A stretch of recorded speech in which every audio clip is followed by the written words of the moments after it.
Good evening, folks. Joe Odo with you on the ballot for Congress here in South Carolina. But more important, this program called Citizens Alliance for Better Candidates. And today I'm really honored to have a couple of great candidates running for Congress, independent, outside of the big two.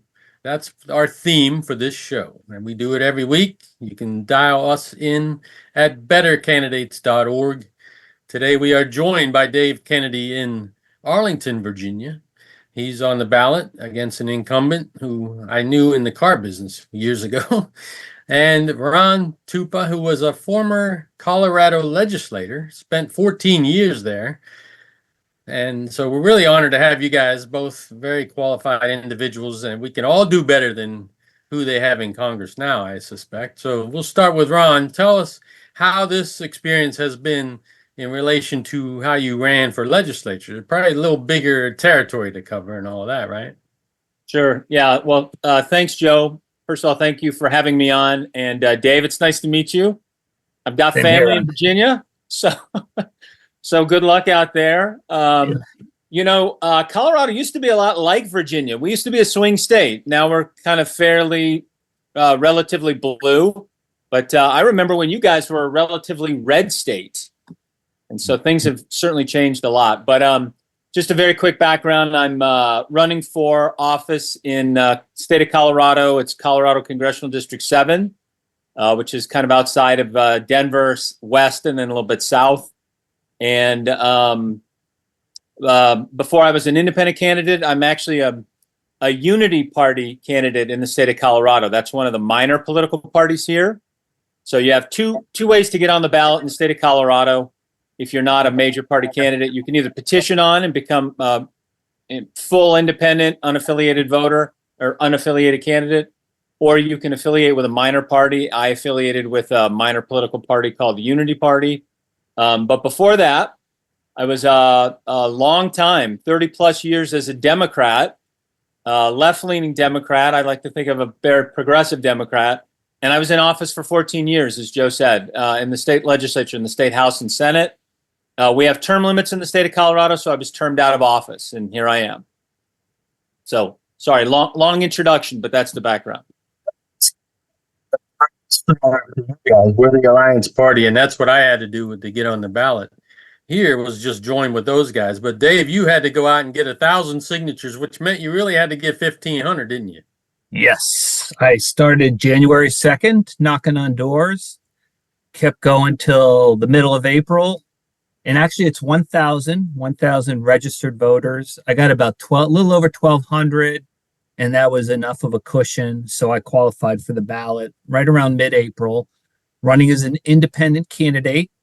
Very intentional decision. I've just become kind of fed up with the big machines, the Democrats and Republicans, and the choosing sides. I think that's where I just said, you know what, we're too complex to always have to be this or that, blue or red, left or right. And I can be blue on 5 issues and red on 5, or I can be moderate on all 10. I just got tired of the boxes. So I'm running as an independent, and I think people are interested, but I think the challenge, as you probably know, Joseph, running as an independent is really hard. I know with the Alliance Party, you have an official backing. As an independent, you're just on your own. And the big challenge for me is getting on the stage with Don Beyer.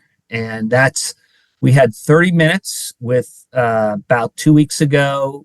Arlington Civic Federation held a forum. It was great. And I said to Don, we need to do at least 5 or 6 more of these things.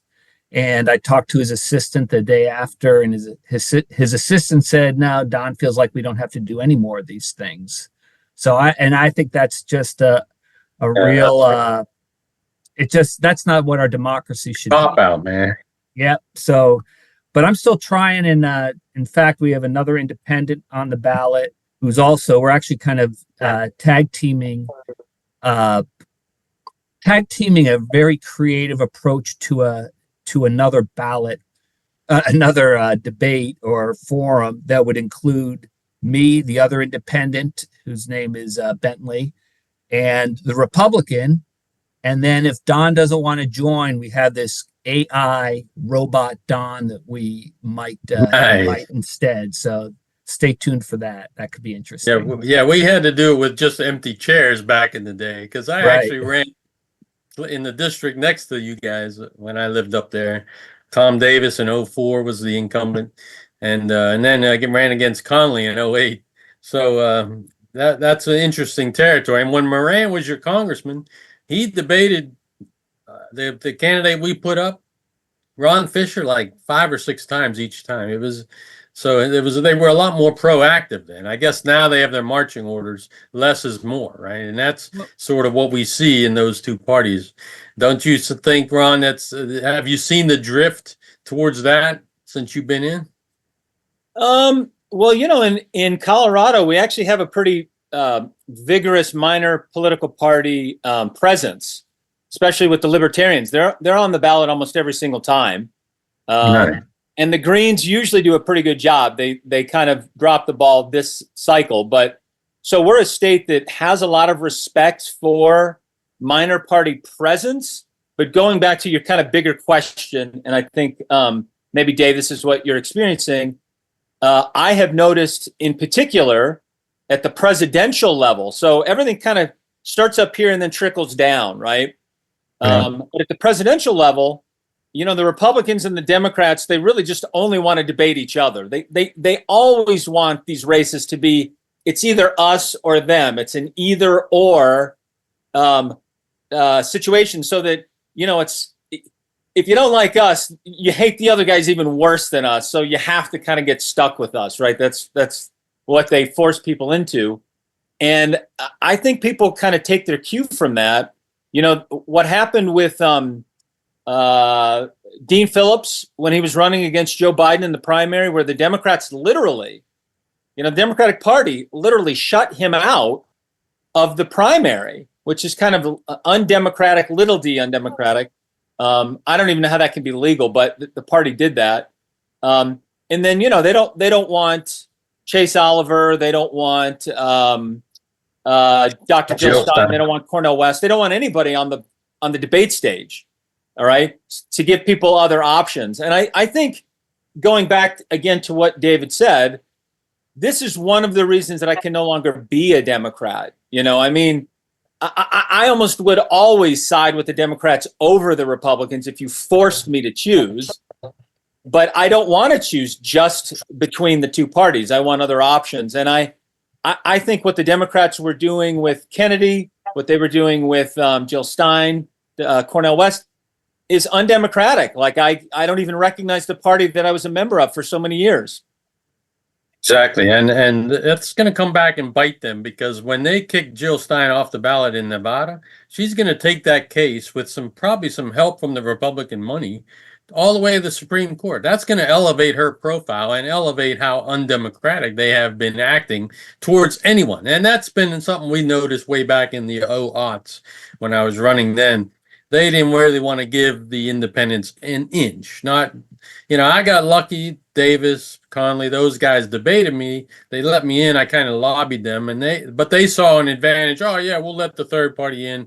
He'll go after the other side too and help us. So that was sort of the leverage they were trying to pull back then. So Dave, what other methods are you finding useful in your outreach there for finding voters? Do a lot of farmers markets. I was at courthouse yesterday. I was at the Alexandria Art Fair today. I was also yesterday at the Falls Church annual food festival. So I think it's just being in,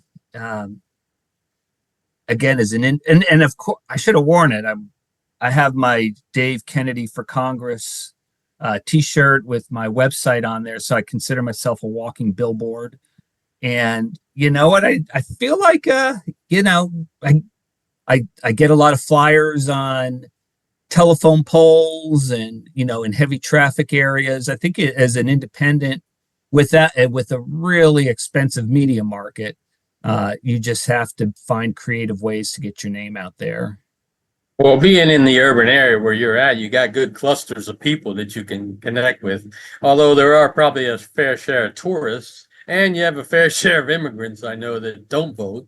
Yeah. So that's a little different dynamic up there. I remember walking door to door, and if you didn't have a list of people that were registered, you'd end up with half the people not even, qualified to be registered to vote. So interesting. So Dave, what are you leading with as far as your issues? You got safe streets, you got affordable housing, you got job dignity, stuff like that. Yeah. What are you finding as your main hot button issue up there? Well, I do think as an independent, who kind of like Ron, my past voting history, my past affiliations were probably more on the Democratic side of the aisle, but I do also consider myself pretty moderate, and issues like, well, affordable housing is in this area. It's a nationwide issue. I mean, we have a housing shortage. I've seen anywhere from 4 to 5 million as the cited number, but that's a real issue here. Rents are really high. Because every metro stop has $1 million townhouses surrounding them. Right? Yeah.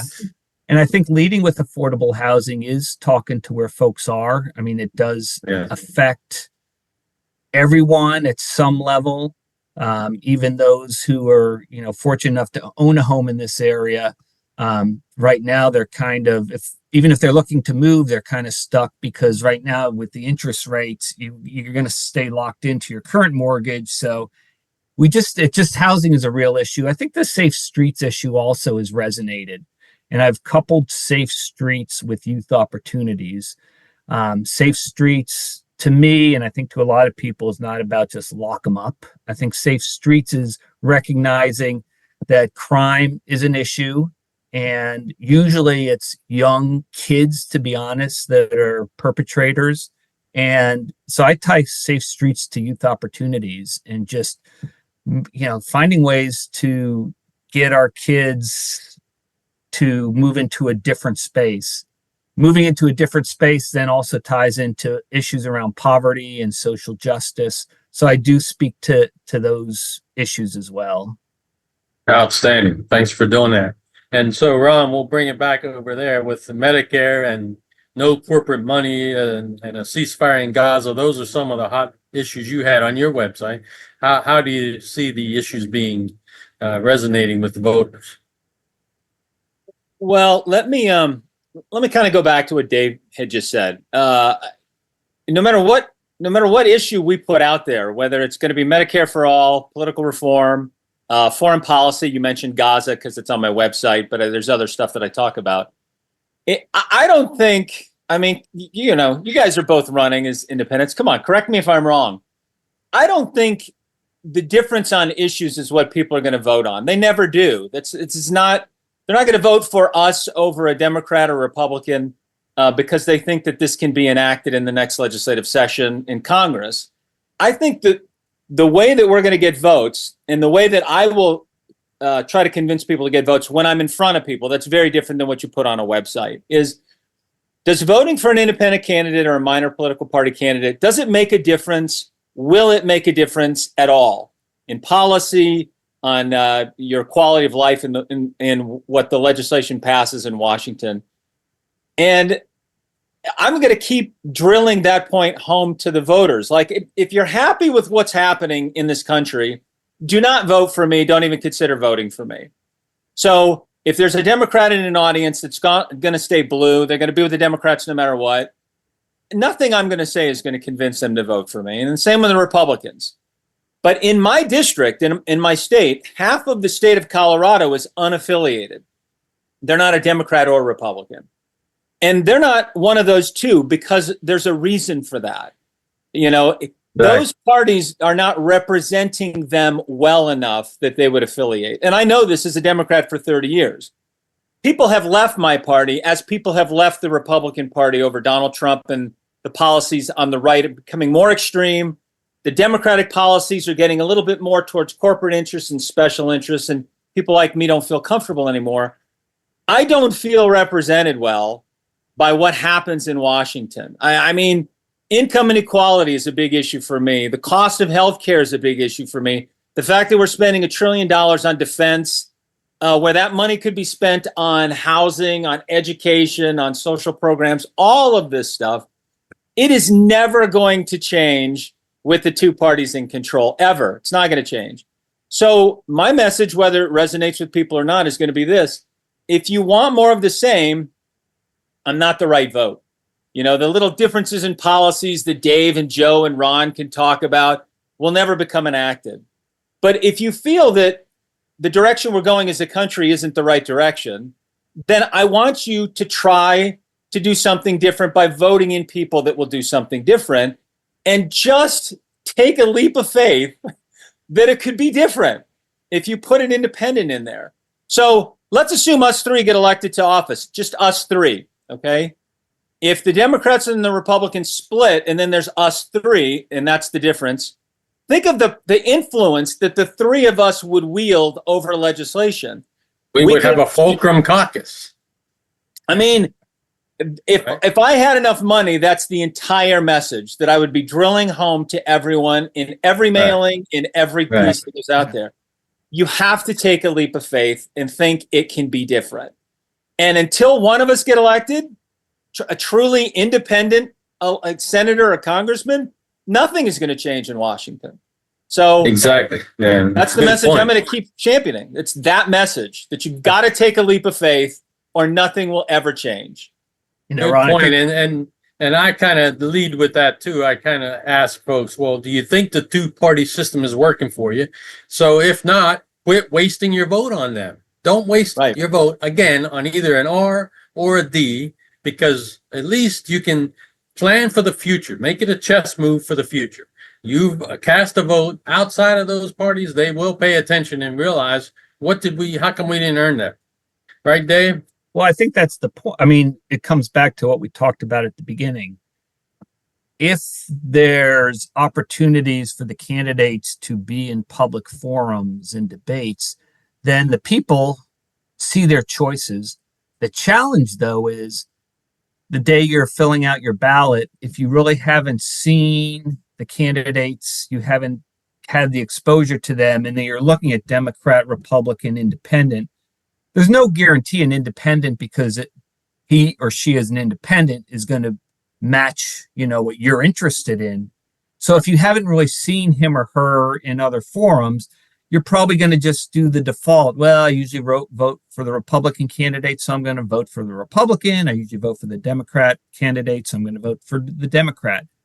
So we got to have opportunities for the people to see the candidates, and that if not, then it's not going to change. So that's our challenge is, how do we get ourselves out there? I'm curious, both of you, how you all are getting yourselves out there again without, Joseph, you're going against a pretty strong, entrenched. Yeah, that's not an easy task, and that's where people are going to default because they know him. And in a couple of days we have a forum, and we don't even know, he hasn't committed to whether he'll show up or not. But there are actually four of us on the ballot challenging him. So after 32 years there, and as we advocate for term limits of 12 years, we say, we could have had 3 congressmen since then. So he's basically the face of institutional stagnation, which is what I'm hammering him on. But really, we are proposing campaign reform. Let's change. We have bill in the legislature to bring instant runoff voting here. And of course, they wouldn't get it out of committee this year because it's an election year, But haven't you guys made some progress on those fronts, Ron, in Colorado? Yes, we have. And as I said, we're one of the states, west of the Mississippi that are strong ballot initiative states, citizens initiative states. And most of the real reforms come by the citizens. Like the legislature can refer some, but they're not really good reforms. So most of those are driven by the citizens.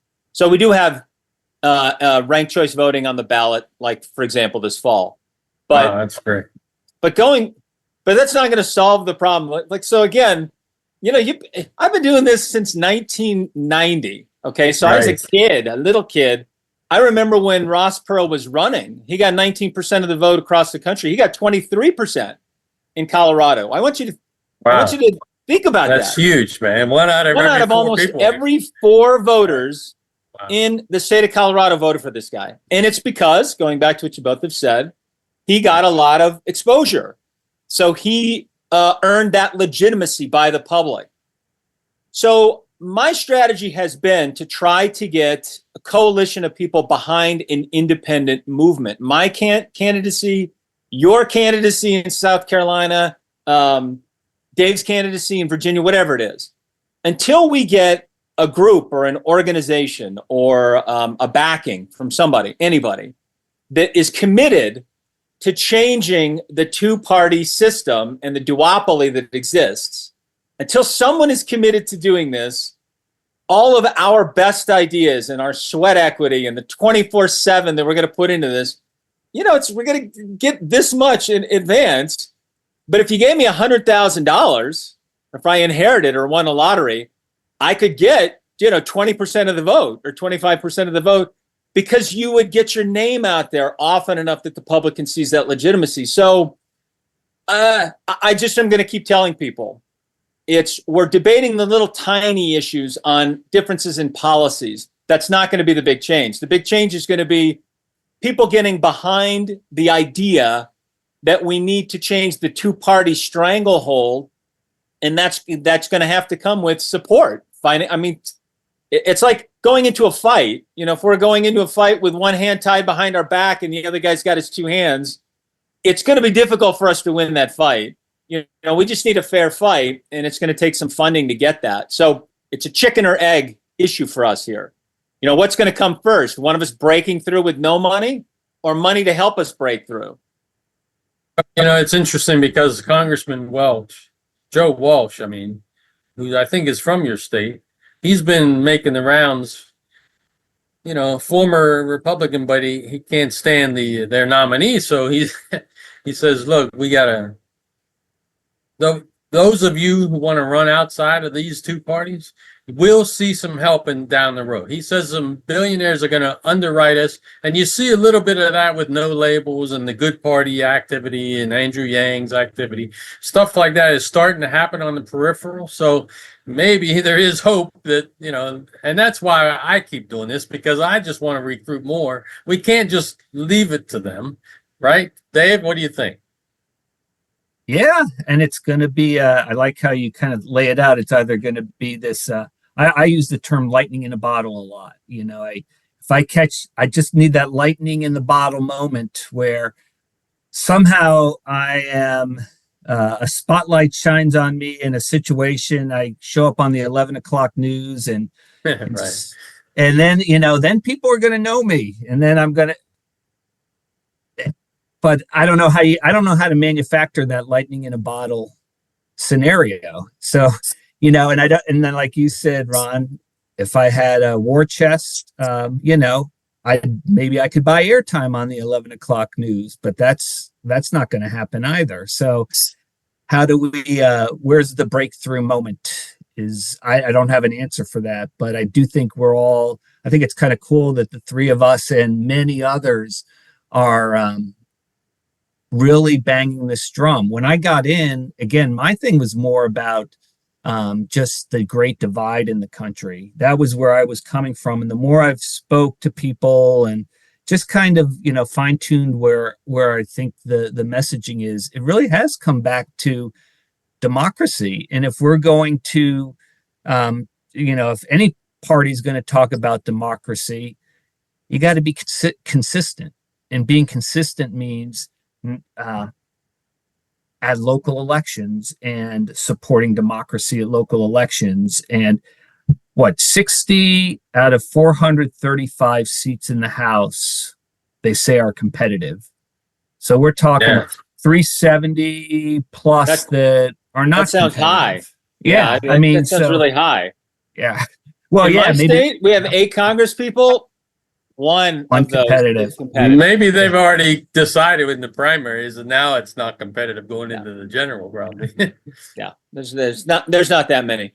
The lightning in the bottle that you're talking about, I hope for it all the time as well, not just for me, but for anybody. And actually, I would get behind any movement or any candidate that I thought would be able to do this. And I'll be honest, it's going to take money to do it, but all the billionaires that spend all of their money on climate or social issues or this or that or the other, I keep wondering, well, if you love America enough, if you love democracy enough, why wouldn't you want as a legacy to use your money to help break what everyone knows is broken? Like, why wouldn't you want to do something to fix that as your legacy and carry on?